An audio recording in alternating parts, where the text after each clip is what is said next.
দেখাইতে পারে যে কোনো জায়গায় সুপারিশ করেছি, কাউকে এসপি নিয়োগ দেওয়ার জন্য, ডিসি নিয়োগ দেওয়ার জন্য, ওসি নিয়োগ দেওয়ার জন্য, এসআই নিয়োগ দেওয়ার জন্য, এই জায়গায় রাজনীতি থেকে ইস্তফা দিব। এরা একটু নতুন রাজনীতিতে আসছে তো, শিষ্টাচার বা এই পরিস্থিতি একটু বজায় একটু ঘাটতি আছে।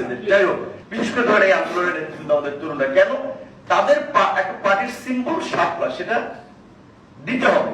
শাপলা মান্না ভাই তার আগে নিবন্ধনে চেয়েছিলেন, মান্না ভাইকে দেয়নি, বিকজ গেজেটে নাই। তাহলে আমরা শিক্ষিত মানুষের যদি আমরা উল্টোই ঠেলতে থাকি যে আমার পক্ষে না গেলে, আমার পজিশন না থাকলে এটা সঠিক নেই। আমরা যে বলছি এখানে আনসার যেটা বলছেন, যদি সেটা পার্টি রিপ্রেজেন্ট করেন যে ইউনোটা আমার আছে কিনা, ডিসিটা আমার আছে কিনা, মান্না ভাইয়ের সুপারিশে কেউ ডিসি হয় নাই, বিপিনুরের সুপারিশে কেউ ডিসি হয় নাই, এসপি হয় নাই, ইউনো হয় নাই, কিন্তু হাসনাতদের সুপারিশে ডিসি হয়েছে, ইউনো হয়েছে।